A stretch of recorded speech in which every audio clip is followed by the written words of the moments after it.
ഇത് കാണുന്നവരുണ്ടെങ്കിൽ, ഇത് കേൾക്കുന്നവരുണ്ടെങ്കിൽ നിങ്ങളുടെ സുഹൃത്തൊക്കെ ബന്ധുക്കൾക്കൊക്കെ നിങ്ങൾ ഇത് അയച്ചു കൊടുക്കണം. മതവും രാഷ്ട്രീയവും തമ്മിലുള്ള ബന്ധം എന്താണ്? മതവും രാഷ്ട്രീയവും തമ്മിലുള്ള ബന്ധം എന്താണെന്ന് വെച്ച് കഴിഞ്ഞാൽ, കേരളത്തെ സംബന്ധിച്ചിടത്തോളം പണ്ടുള്ള ആൾക്കാർ പറയാറുണ്ട് മതഭ്രാന്തന്മാരാണല്ലോ എന്ന് സ്വാമി വിവേകാനന്ദൻ പോലും പറഞ്ഞിട്ടുണ്ട്.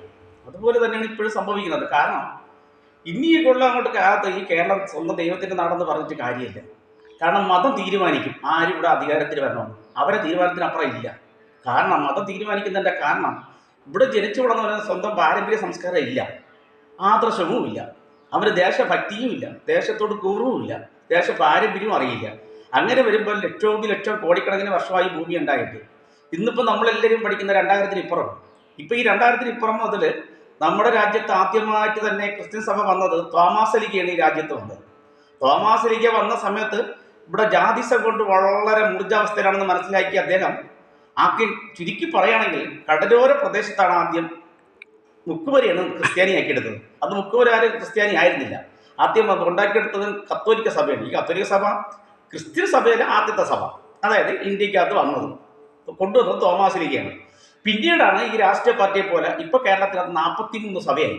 ഇവർ മാറി മാറി മത്സരിച്ച് ഇതിനെ ഒന്നിലാണ് കൊണ്ടെത്തിക്കുന്നത്.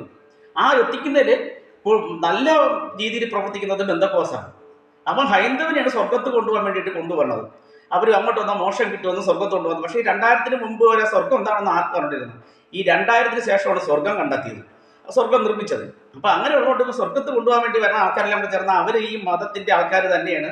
അവർ തീരുമാനിക്കും, പള്ളിയിൽ വിളിച്ച് കൂട്ടിയിട്ട് പറയും ഇന്നാർക്ക് വോട്ട് കൊടുത്താൽ മതി.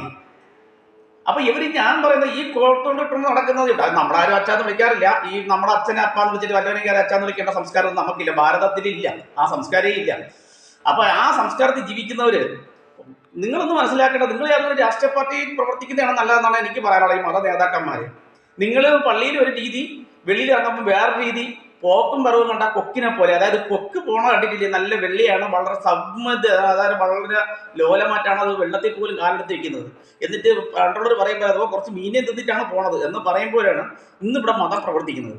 ഇവർ വെള്ളിയിൽ നടക്കണമെങ്കിൽ ഇവരൊക്കെ ചുമ്മയായി യാതൊരു രാഷ്ട്രീയ പാർട്ടിയിൽ ഇവർക്ക് സ്വാധീനമുള്ളവരാണ്.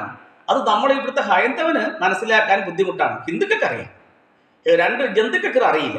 ജന്തുക്കൾ പറയാറുണ്ട് അയ്യോ അങ്ങനെയല്ല മതസൗഹാർദ്ദം. ഇവിടെ ഹിന്ദുക്കൾക്കേ ഉള്ളൂ മതസൗഹാർദ്ദം. ഈ മതസൗഹാർദ്ദം എന്ന് പറയുന്നത് ഹിന്ദുക്കൾക്കാണ്. എന്തുകൊണ്ട് മറ്റുള്ള ജില്ലകളിലില്ല? എന്തുകൊണ്ട് മറ്റുള്ള ജില്ലകളിൽ അത് വരാത്തത് എന്തുകൊണ്ട്? അപ്പോൾ ഇവിടെ ഏറ്റവും എല്ലാവരും അടിച്ച് ഏൽപ്പിക്കുന്നത് അത്രയും ഹൈന്ദവനാണ് മതസൗഹാർദ്ദം എന്ന് പറഞ്ഞ് ഈ ഹിന്ദുവിനെ നശിക്കുന്നത്. പക്ഷേ ഇതിൻ്റെ പിറകെ പോകുന്ന യഥാർത്ഥത്തിൽ നിന്ന് ബഹുമാനിക്കാനും അഭിമാനിക്കാനും കൊള്ളാമെന്നുള്ളത് യഥാർത്ഥം പറഞ്ഞാൽ മറ്റുള്ള മതങ്ങൾ തന്നെയാണ്. കാരണം അവൻ ആരെങ്കിലും പറഞ്ഞാൽ കേൾക്കും, ഈ ജന്തു ആര് പറഞ്ഞാലും കേൾക്കില്ല. അപ്പോൾ അതുകൊണ്ടാണ് ഇവിടെ ഈ മത നേതാക്കന്മാർ തീരുമാനിക്കും ഓരോ ഇലക്ഷൻ കഴിയുമ്പോൾ ആരും ഇവിടെ ഭരണത്തിൽ വരണം എന്ന് അവർ തീരുമാനിക്കും. ഇവിടെ NSS SNDP വിചാരിക്കും പോലെ അവരൊക്കെ വീട്ടിൽ നിന്ന് ആലോചിക്കുകയുള്ളൂ. വീട്ടിൽ നിന്ന് ആലോചിച്ചാൽ ഇവർ പറയുന്ന എത്ര പേര് കേൾക്കില്ല.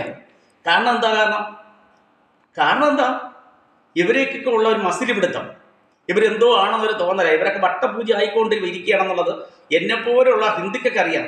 ഇവിടുത്തെ സമുദായത്തിൻ്റെ സംഘടനയിൽപ്പെട്ട നേതാക്കന്മാർ വട്ടപൂജ ആയിക്കൊണ്ടിരിക്കുകയാണ്. കാരണം ഇവിടെ തന്നെ നമുക്കറിയാം, ഈ പൂടിനാടെന്ന് പറഞ്ഞാൽ നായരെന്ന് പറഞ്ഞ ഒരു 7-8 വീട് ബന്ദിക്കോസിലോട്ട് കൊണ്ടുപോയി. അവരങ്ങനെ നല്ല കൺവെർട്ട് ചെയ്തുകൊണ്ടിരിക്കുകയാണ്. അവരെന്തിനു പറയും ചെയ്യും, നമ്മുടെ വിഗ്രഹ ആരാധനയെക്കുറിച്ച് പറയാറുണ്ട്. ഞാൻ അവരോട് ചേർന്ന് ചോദിക്കുകയാണ്, നിങ്ങളിതൊക്കെ മറ്റുള്ള യൂട്യൂബിലും എല്ലാവർക്കും നിങ്ങൾ അയച്ചു കൊടുക്കണം. ഇത് കാണുന്നവർ ഹൈന്ദവനടുത്താണ് പറഞ്ഞത് വിഗ്രഹ ആരാധന പാടില്ലെന്ന്. നോക്കും 36 സഭക്കാർ വിഗ്രഹ ആരാധന ഉണ്ട് ക്രിസ്ത്യൻ സഭ. അവരുടെ അടുത്തെന്ന് പറഞ്ഞ ആക്കി ഇവർ ഈ പള്ളിയൊക്കെ അങ്ങോട്ട് പൊളിച്ചു മാറ്റി ആ വിഗ്രഹ ആരാധന എടുത്ത് കളഞ്ഞിട്ട് വരണ്ടേ? ഇത് ചോദിക്കൂല. ഈ ബന്ദിക്കോസുകാർ കംപ്ലീറ്റ് ഹിന്ദുവിനെ ആക്ഷേപം പറയുമ്പോൾ അവൻ തിരിച്ചു ചിന്തിക്കണം. അവൻ്റെ മതത്തിൽപ്പെട്ട 36 സഭക്കാരാണ് വിഗ്രഹാരാധനയുള്ളത്. ഇവ അതിനെക്കുറിച്ച് പറയില്ല. ഇവനെക്കുറിച്ച് ഒന്നും മിണ്ടത്തില്ല. ബന്ദിക്കോസുകാർ ഹിന്ദുവിനെ കുറിച്ച് എന്ത് പറഞ്ഞാലും ഒന്നും മിണ്ടത്തില്ല.